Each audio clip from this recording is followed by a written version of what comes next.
Hey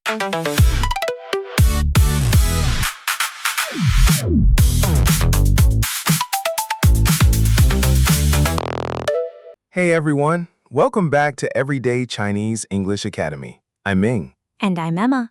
Today we are talking about the place that feels like yours. Not your legal property. No contracts, no keys, no mortgage, just a small place in the city where somehow your body relaxes before your brain explains why. A breakfast shop, a noodle place, a coffee counter, a tiny convenience store on the corner. The kind of place where you have been enough times that the chair feels familiar, the menu feels familiar, and the person behind the counter maybe knows what you are about to order. That is a very specific kind of comfort. It is. I used to think a city became familiar when I learned the big landmarks. The museum, the train station, the famous street. Exactly. But now I think a city becomes familiar when you know where to buy breakfast without thinking. Very true. A city becomes yours through small repeated paths. So today we are not doing a tourist map. No.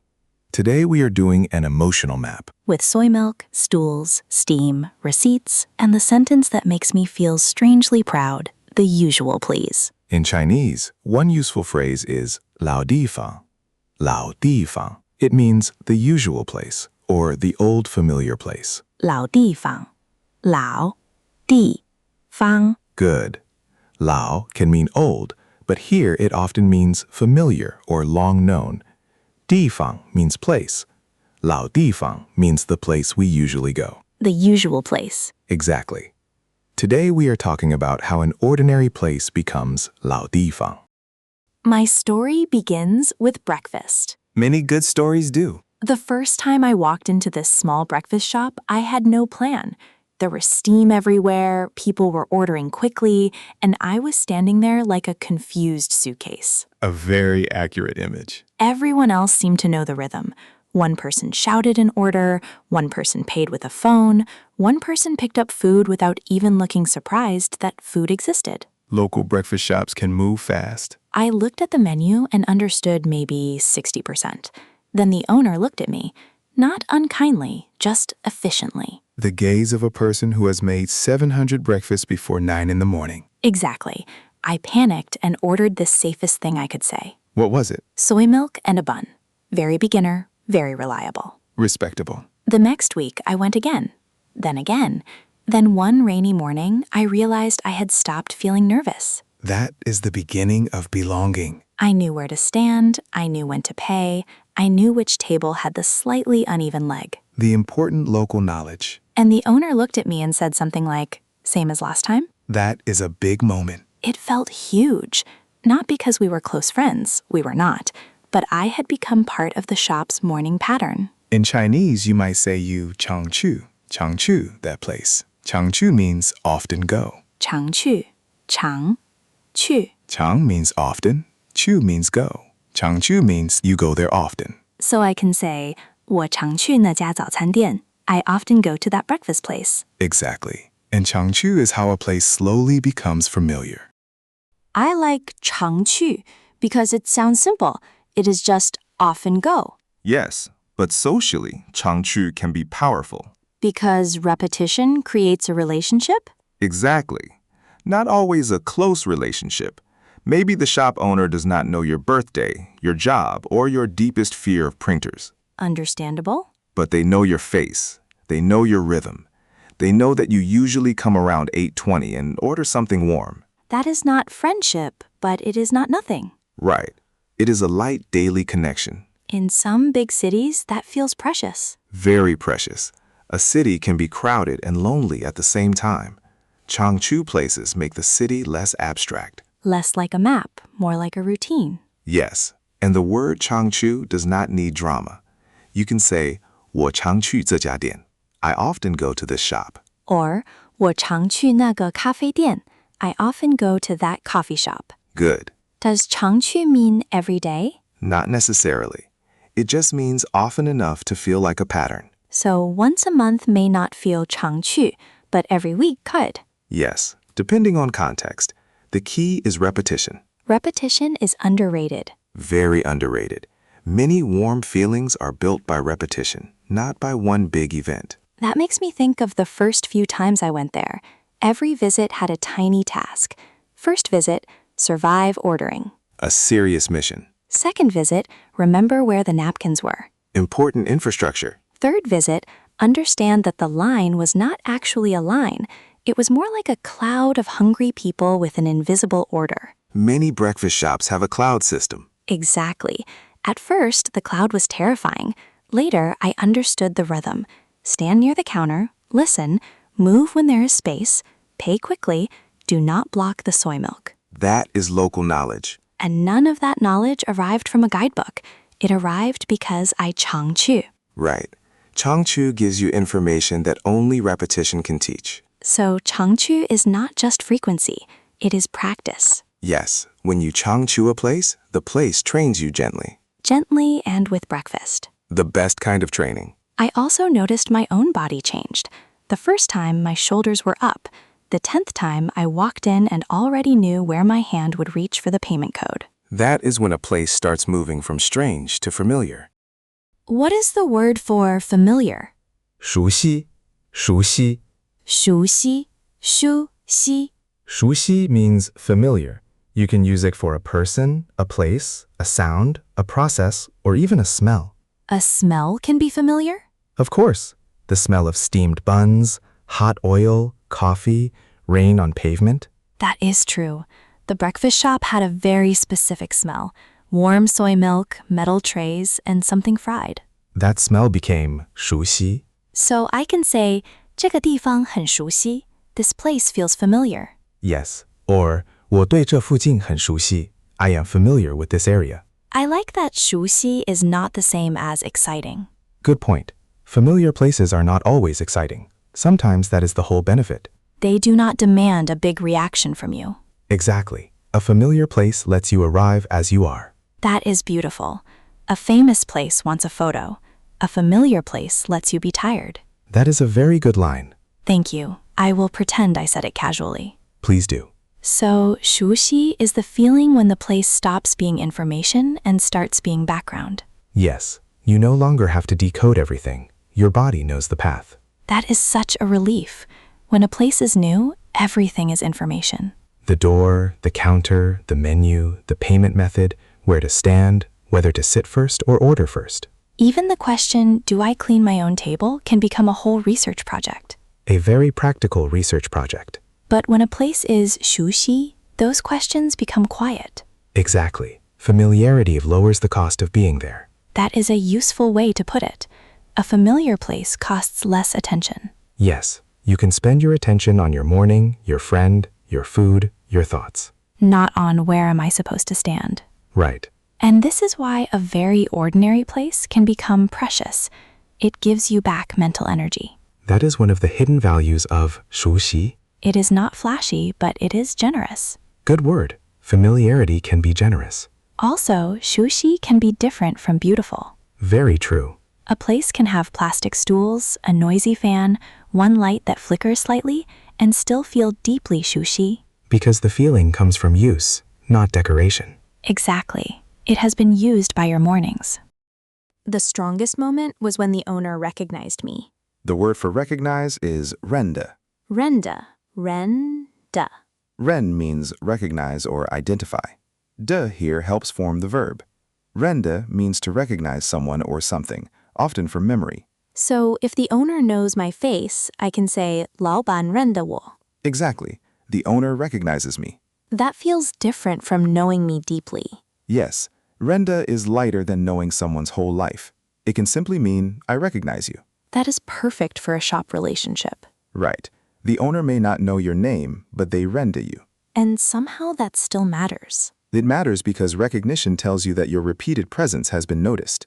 That sentence hits. In a big city, being noticed in a small, ordinary way can feel comforting. It is not the pressure of being watched. It is the warmth of not being invisible. Exactly. Is rende used for places too? Yes. You can say, 我认得这条路. I recognize this road. Or 我认得这个地方. I recognize this place. So rende can be about people, roads, shops, faces. Yes, it is memory meeting the present. I like that rende is lighter than a big relationship. It protects the smallness of the connection. Yes, that is important. Sometimes people hear the owner recognizes me and imagine a deep friendship. It does not have to be that. It can just be a nod, A nod, a quick smile, or the owner starting your order before you finish speaking. which is honestly more intimate than some conversations. In daily life, small recognition can mean a lot. It also changes how a city feels. If nobody rende you anywhere, the city can feel like a hotel hallway. Clean, functional, but not yours. But if one person at one small shop rende you, suddenly there is a dot on the map that says, "You have been here enough to leave a trace." That is beautifully said. Thank you. The breakfast shop did most of the work. Credit to breakfast. Now I need the phrase for same as before. 照旧,照旧. 照旧 照 can mean according to. 旧 means old or previous. 照旧 means as before, same as usual, according to the old way. That sounds useful. Very useful. In a shop, you might say 照旧, meaning same as before. So if I always order soy milk and a bun, I can walk in and say zhaojiu? If the owner knows your pattern, yes. That feels powerful. It is small power. Breakfast power. Exactly. But 照旧 can also be used in other situations. A meeting time is 照旧, same as before. A plan is 照旧, unchanged. So it is not only for food, Correct. But food is the easiest way to feel it. because the reward arrives quickly. Yes. I like that zhaojiu contains time. It says today is connected to yesterday. Very good. It makes continuity visible. A tiny time machine in 2 syllables. That is one way to put it. Is zhaojiu more neutral than laoyangzi? Yes. Zhaojiu can sound a little more neutral or practical. Laoyangzi feels more casual and warm. So in a work setting, zhaojiu may fit better. Often, yes. For example, 明天的会议照旧. Tomorrow's meeting is as usual. 明天的会议照旧. Good.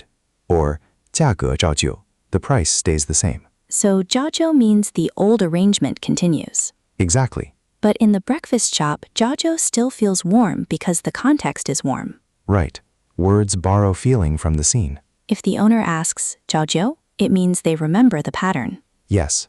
It is a practical word carrying a personal memory. That is why it lands emotionally. And it saves time. No need to repeat the full order. Language becomes shorter because the past is helping. Exactly. What about 老样子? laoyangzi means the usual or same old way. 老样子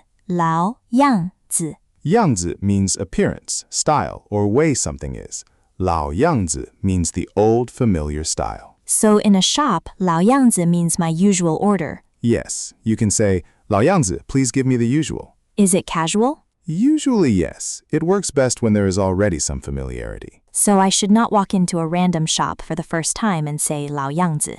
Unless you want to confuse everyone. The owner would say, your old way has not arrived here yet. Exactly. 老样子 requires history. That is what I love about it. It is not just an order, it is evidence. Evidence of repetition. Evidence that you have been here before and before and before. Yes, laoyangzi is a shortcut that only works because the relationship already has memory. That is lovely. The language gets shorter because the relationship holds the missing information. Perfectly said. And that is different from being lazy. Right.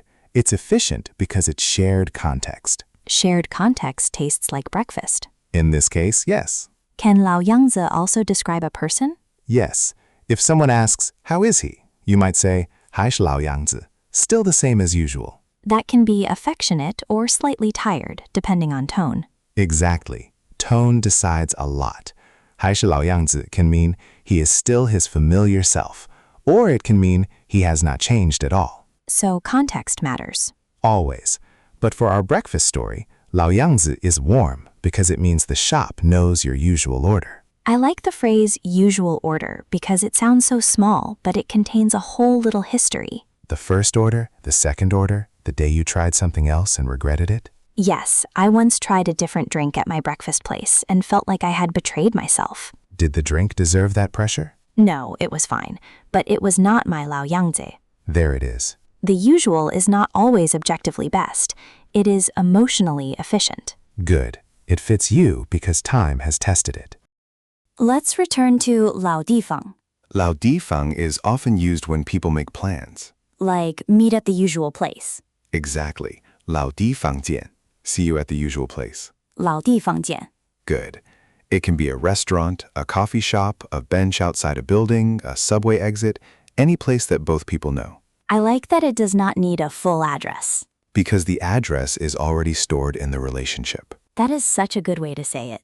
Laodifang is shared memory turned into location. It feels warm, but also very practical. Many warm things are practical. True.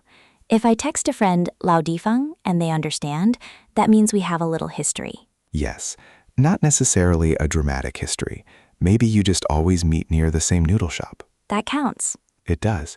Everyday life is built from small counts. Small counts. I like that. A place becomes yours not because you own it, but because life has repeated there. Breakfast, rain, tired mornings, a quick hello, a table by the wall. And eventually, laodifang. I also think laodifang can exist between friends. Definitely. A friendship often has its own geography. That is true. Some friendships have a cafe, some have a park bench, some have a hot pot restaurant where everyone says, we should try somewhere new, and then nobody does. Because the old place works. Exactly. Trying somewhere new takes energy. Laodifang says, we already solved the place problem. And that gives more space for the people. Right. You do not spend 20 minutes comparing menus. You just arrive. That is another reason familiar places matter.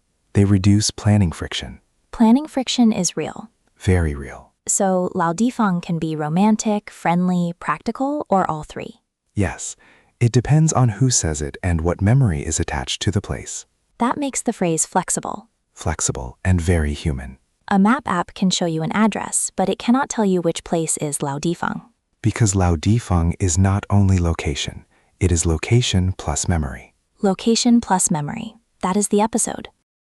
Let's walk through today's words with one small story. changqu, a breakfast shop. I often go there. Because you changqu, the place becomes shuxi, familiar. After a while, the owner rende recognizes me. One morning the owner asks, same as before? You can say zhaojiu. Or laoyangzi, the usual. And when you meet a friend there, you can say laodifang jian. See you at the usual place. That whole story is so ordinary, but it feels good. Because ordinary does not mean empty. It means repeated enough to hold meaning. Exactly. I like this episode because it makes belonging feel possible. Not grand belonging, daily belonging. The kind that comes from walking the same street, ordering the same breakfast, and hearing someone say, same as usual. A place does not have to be famous to matter. It only has to hold a little part of your routine. And sometimes that is enough to make a huge city feel smaller. Thanks for listening to Everyday Chinese English Academy. I'm Emma. And I'm Ming. Try noticing one place this week that has become shuxi, familiar, because you have returned to it again and again. Maybe it is already your laodifang. See you next time.